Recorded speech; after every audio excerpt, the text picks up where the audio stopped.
Satu, alladzina hum fi salatihim khashi'un. Syarat pertama, kalau ingin mendapatkan surga Firdaus tadi dan kebahagiaannya diturunkan ke bumi, dibawa sampai mati, masuk ke alam kubur lebih bahagia lagi, maka amalan pertama untuk melatih menguatkan iman itu, coba berlatih untuk menunaikan sholat dengan khusyuk. Kalau Anda kerjakan benar sholat ini, maka apa yang Anda dapatkan? Teman-teman ingat betul, saya mau tanya sebentar. Keabadian yang abadi disebut dengan sa'id. Kalau kita ingin turunkan ke dunia percikannya kita dapatkan, usahanya disebut dengan apa? Masih ingat? Aflah itu kalau didapatkan, kata dasarnya apa tadi? Falahun. Lihat baik-baik. Kata Allah dalam Al-Quran tadi, kalau ingin mendapatkan falahun, amalan pertama sholat. Makanya ketika dipanggil sholat, kalimat falah dilekatkan pada panggilan sholat. 5 kali diingatkan.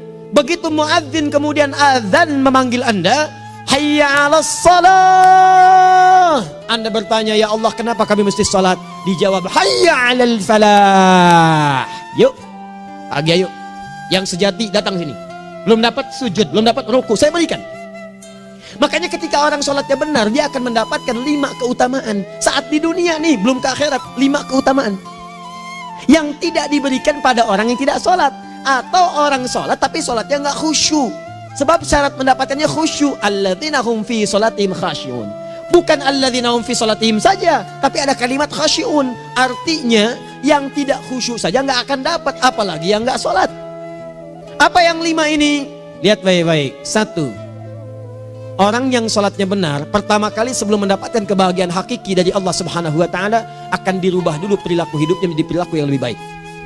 Kalau orang itu sholatnya benar, maka sholat itu akan melatih dia untuk berubah, bertransformasi jadi orang baik. Itu ada di Quran surah ke-29 ayat ke-45. Innas sholata tanha 'anil fahsya'i wal munkar. Sumber keburukan cuma 2, kalau bukan fahsya itu munkar. Maaf, pornografi, porno aksi, LGBT, kata-kata jorok, kotor itu fahsya. Di orang sholat kata Allah, mustahil berkata-kata kotor. Orang sholat tidak akan pernah mencela. Orang sholat tidak punya kata-kata jorok. Jadi kalau ada sekarang orang yang sholat senang mencela orang lain, itu berarti ada masalah dalam sholatnya.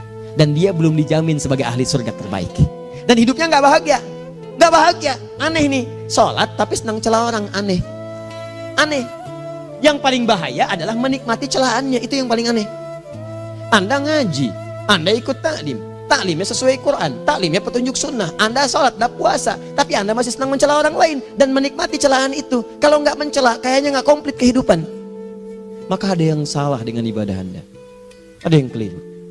Karena mustahil taat bertemu dengan maksiat, itu mustahil. Mungkar, keburukan yang diingkari oleh hati, sumbernya nafsu perut dengan akal. Bohong, mencuri, menipu, membunuh, merampok, membegal, mabuk dan sebagainya. Itu namanya mungkar. Orang sholat gak mungkin mengerjakan mungkar. Jadi kalau sholat kita benar, cukuplah Anda sholat, maka Anda akan jadi orang baik. Makanya kata Nabi, Anda punya anak dari kecil ajarin sholat.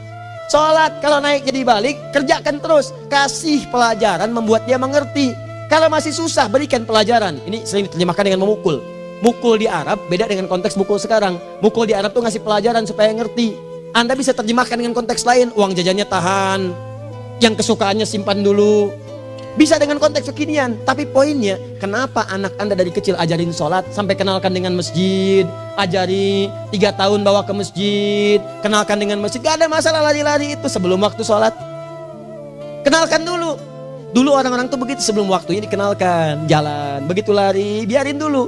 Setelah itu diberi pengertian, nah ini bukan tempat berlari, yang berlari di sana nanti, yang di sini nanti akan ada orang-orang baik semuanya. Terus Anda lihat berbaris, baris rapi. Kalau pengen baik ikutan baris nanti. Terus nanti ada yang mimpin di depan, namanya imam. Imam itu siapa ya? Tetangga kita bukan yang Pak Imam, bukan. Bukan. Kalau tetangga kita namanya Imam S. Arifin. Kalau yang ini imam sholat namanya. Imam sholat itu nanti akan pimpin menyembah Allah. Allah siapa ya? Allah itulah yang memberikan ayah rizki. Allah itu yang memberikan ayah rizki sehingga bisa beli tobot buat kakak. Beli robokar poli, ini yang poli, ini yang embers, ini yang heli, ini dulu kakak semuanya tuh, yang kasih Allah. Nanti kalau kakak bagus bisa ikut rapi di sini, Allah akan senang, akan ditambah lagi oleh Allah. Oh begitu ya, datang begitu caranya. Ini bukannya waktu sholat belum dikenalin tadi bawanya main-main di masjid. Bahkan ada yang agak repot lagi, di rumahnya susah diatur, dibilang, kamu ini susah diatur, main sana ke masjid, disuruh main, ya main di masjid. Yang salah bukan anaknya, orang tuanya. Apa rahasianya anak itu disuruh ke masjid, suruh sholat? Rahasianya, begitu anak itu sholat dengan baik, maka dia akan tumbuh jadi anak baik di kemudian hari. Itu maksudnya. Nah, sekarang saya agak bingung ini. Pendidikan TK sekarang salah sih? Enggak, cuma saya agak bingung mikirnya. Ini anak belum diajarin sholat, udah diajarin manasik. Itu bagaimana cara berpikirnya Ferguson? Agak repot saya mikirnya tuh. Ya. Walaupun salah sih enggak, cuma saya bingung gitu. Kenapa nggak dikerjakan tahap yang pertama dulu? Tangga itu kan berurutan. Nggak bisa Anda lompat langsung ke 5. Kan 1, 2 belum terlewati. Jelas ya? Nah, ini gambarannya. Sholat nih. 1 pasti baik. Ini kalau sekarang sholat, lisan belum baik, mata belum baik, sampai ke kaki, berarti ada yang salah sholatnya tuh. Ada yang nggak tepat. Tangan sembarangan, snack orang ngambil. Awas. Tuh sendal orang, mau wudhu nggak ada sendal, pakai sendal orang. Udah bilang belum? Kehujanan pakai payung orang. Udah bilang belum? Ya kan gampang Ustaz. Ini kan juga mungkin diikhlaskan karena Allah. Ya ikhlas, cuman pakainya belum minjam. Bagaimana kalau sedang pegang payung itu keluar, Anda meninggal? Nah, coba mikirin ke situ. Coba ke kantor. Kalau didorong proyek yang nggak jelas, minta tanda tangan, pikirin dulu bagaimana kalau meninggal. Kemarin saya sama teman-teman artis saya katakan begini, Anda ya, kalau Anda mengaji dengan saya, jangan pernah menerima peran maksiat. Walaupun itu sekedar adegan, tapi itu maksiat. Kalau bayangkan ketika Anda memerankan itu, Anda diwafatkan oleh Allah Subhanahu Wa Taala. Maka demi Allah saya katakan tidak ada faedahnya Anda ngaji sekarang, ngaji besok. Ketika Anda menerima peran itu, Anda wafat dalam keadaan bermaksiat di hadapan Allah Subhanahu Wa Taala. Maka saya pun katakan pada Anda, ayo belajar yang betul, pahami. Bangun sholat, belajar, dalami seperti orang tua kita dulu. Tinggalkan nyontek, budaya yang gak jelas. Rasakan ketika nyontek Anda wafat. Apa yang Anda dapatkan? Di Libya itu, kalau nyontek, di Libya ya, saya pernah sekolah di Libya nih. Itu kalau nyontek, dibiarin aja dulu. Dan rekornya 100% ketahuan. Begitu sudah selesai, cuma jeda 2 jam, langsung ada panggilan. Si Fulan silahkan datang ke kantor. Apa yang disediakan di kantor sudah siap. Anda diberi waktu 2 jam dari sekarang, siapkan beres-beres koper Anda. Di sini sudah tertulis Anda akan pulang. Tiketnya sudah lengkap, dikawal 2 orang. Dituliskan di situ anak ini nyontek gak boleh kembali ke sini. Libya. Gak ada, zero tolerance bagi yang seperti itu. Keluar. Kami gak terima di sini. Harusnya begitu. Gak ada faedahnya. Yang kita butuhkan amalan dari ilmu, bukan nilai-nilai itu sementara. Gak ada. Sudah. Nah ini akhirnya begini kualitasnya nih. Tertulis di ijazahnya bagus, cum laude, IPK-nya 4, tapi nggak ada aplikasinya. Yang pintar banyak, kita butuh yang baik, pintar yang baik. Sekarang yang pintar banyak, kepintarannya dipakai untuk nipu orang. Itu yang bahaya. Ahli hukum banyak yang dihukum. Ahli ekonomi tidak bisa mengangkat perekonomian. Apa yang salah? Apa yang salah? Ini yang jadi persoalan. Tapi dasar manusia, begitu di sidang mulai pakai peci, pakai baju koko, pakai tasbih, dan pakai kerudung. Luar biasa. Nih 2. Orang kalau sholatnya benar, Allah akan berikan ketenangan dalam jiwanya. Tenang hati. Jangankan musibah kecil, musibah paling besar pun tenang aja dia. Tenang, dia paham rumusnya. Allahu Akbar. Turun Quran surah ke-13 ayat ke-28. Ala bidzikrillahi tatmainnul. Yakinkan pada dirimu, zikir kepada Allah membuat hati tenang. Di antara turunan zikir amalannya adalah sholat. Dari mana taunya? Quran surah ke-20 ayat ke-14. Innani anallahu la ilaha illa ana fa'budni wa aqimis salata lidzikri. Saya Allah, kata Allah ke Nabi Musa. Tidak ada Tuhan selain saya, sembah saya. Bagaimana menyembahmu ya Allah? Tunaikan salat sebagai zikir kepada saya, zikir. Nah, maka kalau Anda sedang tidak tenang, ayo ke masjid. Banyak zikir itu, baca Quran zikir. Quran surah 15 ayat 9. Inna nahnu nazzalna dzikra. Kami turunkan Al-Quran sebagai zikir. Jadi kalau Anda sedang baca Al-Quran, Anda sedang berzikir. Ibu kalau sedang gak tenang, Bu, gelisah, gak enak, gak usah mengeluh, apalagi bikin status gak karuan. Ibu wudhu, ambil mushaf baca. Begitu sedang baca ada ketenangan dalam jiwa. Berdoa, zikir. Kalau sedang gak tenang, besok ada proyek, doa dulu. Doa itu memberikan ketenangan. Makanya doa disebut dengan zikir. Quran surah ke-7 ayat 205. Wadhkur rabbaka fi nafsika tadarruan wa khifatan wa dunal jahri minal qaul. Ayo berzikir, minta kepada Allah dengan segenap jiwamu, mohon dengan penuh ketawaduan. nanti ketenangan diberikan. Menghafal Quran, baca itu zikir. Quran surah ke-54 ayat 17, 22, 32, 40. Walaqad yassarnal Qur'ana lidzikri fahal mim mudzakir. Menyebut nama Allah, Al-Asmaul Husna itu zikir. Sedang ada persoalan, ya Allah, ya Allah, ya Allah, ya Rahman, ya Rahim, ya Malik, ya Qudus, ya Allah, ya Allah, ya Allah, ya Allah. Zikir. Dalilnya Quran surah kedua ayat 152. Fadhkuruni azkurkum. Sebut namaku, zikir. Apapun akan mengingatmu. Gimana menyebutnya? Ditafsir di Quran surah 17. Ayat keberapa? 110. Qulidullah awid rahman ayyamma tad'u falahul asmaul husna. Sebut nama Allah. Itu menentramkan pada jiwa. Sedangkan sholat gabungan dari semua zikir tadi. Bukankah dalam sholat Anda baca Al-Quran? Bukankah dalam sholat Anda menghafal Al-Quran? Bukankah dalam sholat Anda berdoa? Bukankah dalam sholat Anda istighfar? Anda mohon digabungkan semua itu. Amalan sholat menggabungkan semua jenis zikir. Masa Anda nggak tenang juga? Makanya sholat, jangankan sholat ya, tempat sholat itu yang menenangkan. Tempat sholat, tempat paling tenang di muka bumi. Kalau nggak percaya silahkan ya, Anda sebelum masuk ke istiqomah ini, begitu Anda masuk kan perasaannya beda kan? Lain. Silahkan cek, kalau cari ketenangan datang ke masjid. Masuk, wudhu masuk, sholat 2 rakaat, tenang. Dekat kipas angin, saking tenangnya, plek, ngantuk tidur. Beneran. Enak. Makanya saat Ramadan kalau orang pengen cari ketenangan, lihat. Di perusahaan-perusahaan penuh tuh musola, pada tidur. Ya, mengamalkan hadis palsu. Ya, dia musoim ibadah, tidurnya orang puasa ibadah, hadis palsu. Nah, itu teman-teman. Itu gambarannya tiga. Orang yang salatnya khusyuk benar, itu dijamin langsung oleh Allah Subhanahu wa taala akan dimudahkan semua urusan hidupnya termasuk rezekinya. Ini yang saya katakan. Jadi saya katakan tadi, di akhirat ini, di surga, rezeki tinggal ngambil. Anda kalau benar salatnya, itu langsung dijanjikan oleh Allah. Rezeki itu nggak perlu Anda banyak pikirkan. Ikhtiar sedikit datang, bahkan dari sisi yang tidak Anda duga. Apa dalilnya? Quran surah ke-65 ayat 2 dan 3. Ditafsir di Al-Baqarah ayat 2 dan 3. Wa may yattaqillaha yaj'al lahu makhraja. Ada orang yang meningkatkan takwanya kepada Allah, kami mudahkan urusan hidupnya. Setiap persoalannya diberikan jalan keluar, mudah. Solusi. Setiap ada problematika, ada solusi. Wa yarzuqhu min haitsu la yahtasib. Dan kalau dia ingin mendapatkan rezeki, bahkan kami kirimkan dari sisi yang tidak dia duga. Orang lain capek ini datang lagi, tawaran proyek datang lagi. Utsman tuh Masya Allah kayanya banyak, tapi yang paling dirindukan bukan saat mendapatkan peningkatan omsetnya, yaitu saat dia mendapatkan waktu khusus dengan Allah untuk sholat malam hari, sampai-sampainya sempat sholat tahajud sampai khatam Al-Quran. Abdurrahman bin Auf demikian, Tamim Ad-Dari demikian, sholat karena tahu sholat itu meningkatkan rizki. Karena tahu kuncinya ada di situ, Allah yang punya rizki, disebut dengan Razzaq, pemilik rizki. Maka saya harus punya hubungan dekat dengan Allah. Kalau sudah punya hubungan dekat, mau apa aja gampang. Belum minta, udah diperhatikan.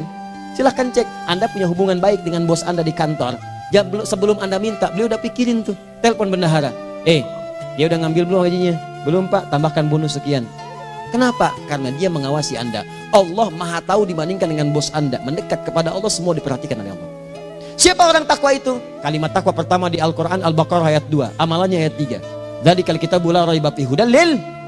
Siapa mutakin itu? Ayat 3-nya. Alladzina yu'minuna bil ghaib wa yuqimunas shalah. Gampang. Kalau pengen mudah hidupnya gampang. Biaya nggak mahal, tenaga nggak banyak, tingkatkan takwa nih. Jadi kalau hidup Anda masih susah, di kantor champion, di rumah tangga bermasalah terus, atau sebaliknya, maka boleh jadi kalau gelar Anda tinggi, harta Anda banyak, tapi selalu punya masalah, bukan Anda kurang hebat, bukan Anda kurang kedudukan, bukan Anda kurang kaya, Anda kurang takwa. Dan yang paling dahsyat, mungkin sholat Anda belum berkualitas. 4. Orang yang sholatnya benar, khusyuk dia, bahkan saat sholat itu kalau dia minta, maka seketika doanya akan dikabulkan. Tanpa diskusi, langsung seketika. Contoh, Quran surah ketiga ayat 38-39. Demi Allah saya katakan, Nabi Zakaria punya masalahnya pelik. Sudah berumah tangga, istrinya divonis monopos, maaf bahkan mandul. Gak mungkin punya keturunan. Maka apa yang beliau kerjakan? Secara singkat beliau sholat. Begitu sholat minta kepada Allah. Hunalika da'a Zakaria rabbah. Di mihrab itu beliau bermohon kepada Allah. Bermohonnya sambil sholat. Qala rabbi habli min ladunka dzurriyyatan thayyibah innaka sami'ud du'a. Ya Allah, mereka katakan saya nggak mungkin punya keturunan.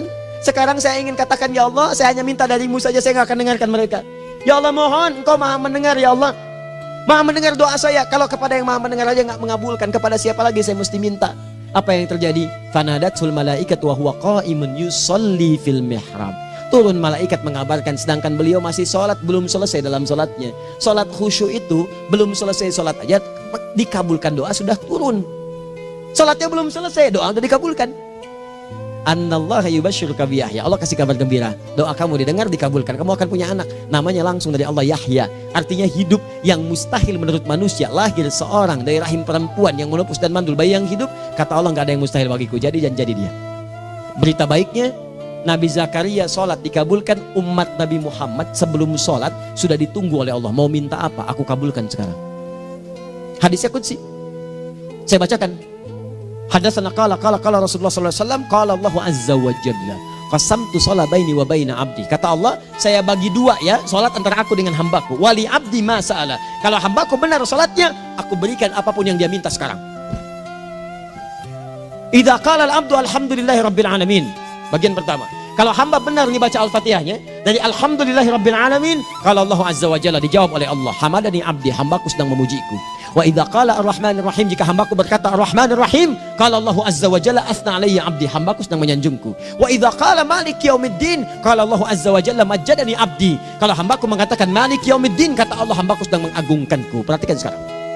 Wa idza qala al-abdu iyyaka na'budu wa iyyaka nasta'in, jika hambaku berkata sekarang, ya Allah, kami sekarang ibadah, sholat menyembahmu, dan kami sekarang sedang punya masalah, kami hanya minta tolong kepadamu ya Rabb. Apa jawabannya? Beda dengan sebelumnya. Kata Allah, hadza baini wa baina abdi, inilah perjanjian antara aku dengan hambaku. Wali abdi, kalau hambaku benar khusyuk sholatnya sampai detik ini, baru sampai Al-Fatihah itu pun belum tuntas, baru sampai Al-Fatihah itu pun belum tuntas. Kalau benar bacaannya betul, sholatnya dari takbir sampai dengan selesainya, sampai ayat itu, iyyaka na'budu wa iyyaka nasta'in, kata Allah, masalah apapun yang dia minta sekarang, aku akan kabulkan. Besok saya kasih rahasia yang di KBP. Ada awal pembuka di awal sebelum Al-Fatihah yang kalau Anda benar bacanya, itu pengantar kepada pengabulan doa di Al-Fatihah. Apa itu? Besok. 5. Yang kelima ini yang paling diharapkan, dan ini penutup dalam kajian kita malam ini. Teman-teman sekalian, perhatikan baik-baik. Jika Anda benar mengerjakannya, maka Allah akan jamin langsung Anda akan mendapatkan kesuksesan dan kebahagiaan di semua aktivitas Anda. Kalau jadi suami, suami yang sukses, rumah tangga yang bahagia. Kalau jadi pegawai, pegawai yang sukses, dan di kantor bahagia. Masih ingat? Kesuksesan yang menghadirkan kebahagiaan, konteksnya dunia disebut dengan falah, dipegang disebut dengan aflah. Dikembalikan lagi ke atas, ke surah ke-23 ayat 1 dan 2. Qad aflahal mu'minun. Apa amalannya? Alladzina hum fi salatihim khashi'un. Persoalannya, kalau Anda sholat belum mendapatkan satu di antara 5 ini, apa masalahnya? Pertama masalahnya, kata Al-Quran, boleh jadi yang sholat itu belum khusyuk. Apa itu khusyuk? 2 maknanya, dan saya tutup di sini. Apa yang 2 itu? 1, kebanyakan orang sholat masih membawa dunia dalam sholatnya. Makanya kalau pengen khusyuk, kata Allah, maka Anda rasakan akan bertemu Allah. Rumusnya Quran surah kedua ayat 45 sampai 46. Rasakan secara singkat, mungkin itu sholat terakhir yang Anda akan kerjakan dalam kehidupan. Mungkin di sholat itu Anda wafat. Kata Allah, alladzina yadhunnuna annahum mulaqu rabbihim. Orang khusyuk itu sudah kelihatan dari sebelum sholat, dia sudah merasa persiapan menghadap Allah. Persiapan ke manusia aja, dia sudah siap-siap, mandi dulu, ganti pakaian, pakai parfum, macam-macam dan sebagainya, hanya memenuhi undangan manusia. Allah mengundang Anda 5 kali dalam sehari. Ya maaf, mengabulkan doa Anda, mencukupkan kebutuhan, menyembuhkan kalau sakit, disiapkan Anda. Harusnya apa? Penampilan sempurna. Kata Quran, orang khusyuk itu kelihatan sebelum sholat, pakaiannya kelihatan. Quran surah 7 ayat 31, ya bani Adam khudzu zinatakum inda kulli masjid. Hai anak cucu Adam, kalau tiba panggilan dari masjid, kenakan pakaian terbaikmu. Di anak cucu Adam tuh kelihatan. Kalau orang khusyuk begitu adzan kelihatan pakaiannya lain. Pakaiannya indah. Khudzu zinatakum, kenakan pakaian terbaikmu. Dipakai bertemu Allah. Bertemu manusia aja pakaian bagus-bagus. Ini aneh ya. Ada orang salah ibadah aja. Orang salah ibadah pakaiannya bagus-bagus. Lihat nih hari-hari tertentu besok tuh. Orang mau ke tempat masing-masing tuh. Ada yang pakai jas, pakai dasi, pakai batik, pakai kebaya. Anaknya dibawa, dikuncir 2, bawa manisan macam-macam. Mau salah ibadah aja, tampilan bagus. Masa antum yang benar ibadahnya nggak bagus? Bedakan. Pakaian futsal, pakaian sholat ganti dengan yang sholat. Ini gimana pakaian sholat pakai pakaian futsal? Depannya gambar Messi, belakang Ronaldo. Repot.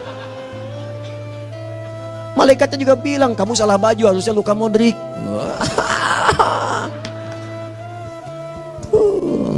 Apalah saya. Nah, yang mau tanya apa? Mourinho dipecat saya tahu. Lagi nganggur sekarang, ditawarin Benfica dia nggak terima. Sekarang jadi dia komentator di beIN Sport. Nanti sebentar lagi dia akan komentar di laga Saudi dengan Qatar dan komentar laga Arsenal dengan Ipswich. Digantikan oleh Solskjaer. Dia super sub dulu. Ya, super sub.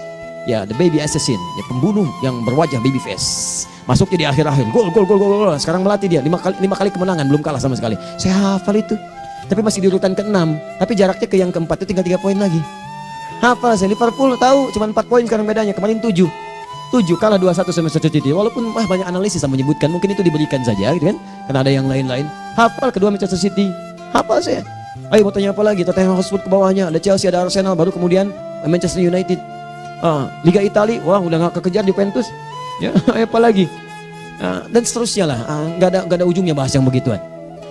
Jelas ya? Maksud saya, Anda tanya itu saya jawab. Tapi tidak menghilangkan ibadah kita yang lain. Dan apa ruginya? Ya tahajud dah. Apa yang bisa dikerjakan besok, lihat besok. Ya kan tahajud kan bisa besok. Ada orang tahajud jam 10 pagi? Gak ada. Lebih baik Anda kerjakan malam tahajud. Yang tidak bisa dilihat malam bisa dilihat besok. Cara berpikirnya bagaimana kalau besok meninggal? Gak kesampaian teman-teman sekalian. Gak kesampaian. Nah maka dari itu, Anda kalau mau ada panggilan sholat, siap-siap baju yang bagus. Itu sempurnakan. Anda panggilan orang mandi, panggilan Allah, buka Quran surah 5 ayat 6, sempurnakan wudhu. Ya ayyuhalladzina amanu idza qumtum ila shalah faghsilu wujuhakum, wudhu yang baik. Berpakaian yang rapi. Kenapa? Karena boleh jadi saat dipanggil Anda wafat saat itu.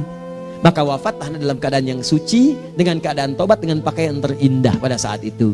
Yang kedua, maaf, orang-orang kurang khusyuk itu saya tutup. Yang kedua itu karena kebanyakan orang sholat tidak paham, tidak mengerti apa yang dibaca dan dilakukan dalam sholatnya. Jujur pada diri sendiri, jawab pada diri Anda. Sampai sekarang Anda sholat, berapa persen bacaan sholat yang Anda pahami? Jangan-jangan selama ini Anda sholat ribuan kali sujud, ribuan kali ruku, gak ada yang paham yang dibaca. Sekian persen yang paham, bagaimana sholat Anda bisa khusyuk? Pekerjaan Anda dipahami, urusan akhirat Anda gak dipahami. Di mana cara berpikirnya? Aku yang bagaimana atau engkau yang harus bagaimana? Ya, coba berubah. Nah ini baru satu amalan, belum yang lainnya. Ada 5 amalan lagi yang kalau kita bisa turunkan itu, selain sholat yang khusyuk, maka jaminan tadi akan datang. Baru sholat khusyuk aja 5 datang, apalagi ditambah dengan 5 amalan lainnya lagi. Demi Allah saya katakan, dunia kecil sekali, gak ada nilainya. Akhirat aja enak, nikmat. Saya ketemu Ustaz Arifin beberapa waktu lalu, dan kita doakan semoga Allah berikan kesembuhan, kesehatan. Saya datang, biasa kita adabnya berdoa, duduk. Bang istirahat, bang butuh istirahat, umat udah nunggu. Dah gak usah mikir yang lain, karena beliau cerita masjid, cerita zikro, cerita mana. Ya insya Allah, nitipin ini, nitipin itu dan seterusnya. Dan yang paling indah adalah, bang kita saling panggil weekend. Nikmat, gak ada yang senikmat ini. Zikir, Allah, doa. Nah bayangkan sakit tapi masih nikmat gitu. Nikmat. Iya bang, saya paham. Istirahat dulu. Banyakkan nanti orang jengkuk. Saya pamit dulu ya, supaya bisa istirahat, supaya tenang. Lama kita pegangan tangan, ngobrol, saling mendoakan. Itu nikmat. Dan cara berpikirnya kalau sudah pakai iman, semua nikmat. Ada uang nikmat, gak ada uang nikmat, sakit nikmat. Karena cara berpikirnya lain. Nanti kita bertemu lagi, saya terangkan pada Anda. Dan saya contohkan satu kisah. Bahkan ketika ada orang yang diuji Allah dengan ujian yang sangat luar biasa, yang menurut sementara orang itu ujian sangat luar biasa menggetarkan jiwanya dan susah untuk bertahan, tapi orang ini nikmat saja menjalaninya. Nikmat. Ada yang di rumah tangga, ada yang di macam-macam. Contohnya banyak. Satu contoh saya berikan di malam ini. Sekali suami istri, wah luar biasa. Istrinya itu cerewetnya Pak, bukan cuma cerewet, ngeselin bagi suaminya. Maaf Bu ya, bukan ibu maksudnya. Jadi semua yang dikerjakan suami salah. Pengen mangga, ayah kalau kita sekarang dibeli mangga. Kenapa mangga yang ini? Saya pengennya mangga yang lain. Belikan mangga. Kenapa beli mangga aja? Jeruknya mana? Jeruk. Semua. Pokoknya semua yang kerjakan suami salah. Tapi suami tidak pernah mengeluh.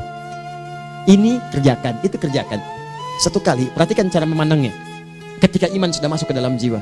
Kata temannya, akhi, istri kamu ini begini, nyusahin kamu. Kenapa kamu gak cari yang lain?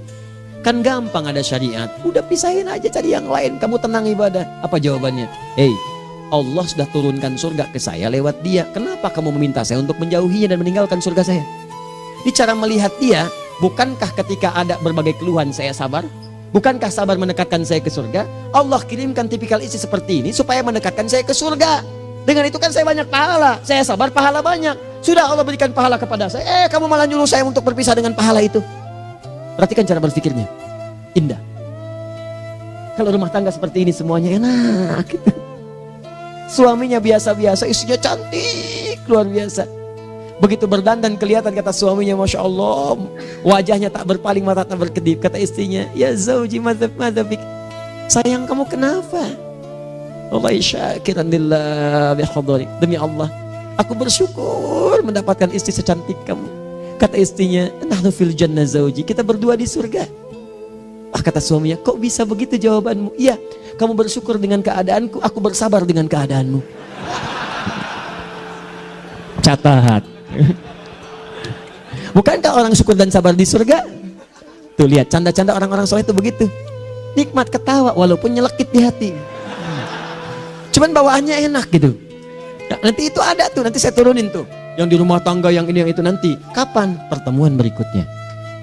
Jadi kita cukupkan dulu di malam ini apa yang kita pelajari supaya nanti nggak terlampau banyak kita dapat materi, cuma sayang sedikit mengamalkan. Saya sudah tuangkan di sini, banyak saya tuliskan termasuk di keluarga, di macam-macam. Ini saya tulis tapi silahkan Anda baca, kalau ada manfaat silahkan dapatkan, kalau ada yang kurang silahkan sampaikan untuk dikoreksi. Semoga Allah muliakan kita semua insya Allah. Sekali lagi, perbaiki hidup, jangan banyak mainnya, dan sudah. Jangan banyak membuang dengan yang sia-sia apapun yang dihadapi. Sekali lagi, tolong jaga kondusivitas, bantu negara kita, ketertiban, keamanan. Kalau saya menyampaikan sesuatu ada singgungan dengan yang kekinian, itu maksudnya koreksi masukan-masukan supaya diperbaiki. Tapi tetap dalam urusan pemilihan kita punya pilihan masing-masing yang tidak boleh dipaksakan. Jelas ya? Baik. Jadi, ya, saya sampaikan sekali lagi. Pertama, pilih mana? Anda dipaksa harus ikut, atau yang kedua, kita bebas memilih sesuai. Dah. Sudah ya. Jadi kita akhiri, subhanakallahumma bihamdika asyhadu an la ilaha illa anta astaghfiruka wa atubu ilaik. Wa akhiru da'wan alhamdulillahirabbil alamin. Berjumpa besok sesi terakhir fikih ikhtilaf di Masjid Ar-Rahman Kota Baru Parahyangan. Assalamualaikum warahmatullahi wabarakatuh.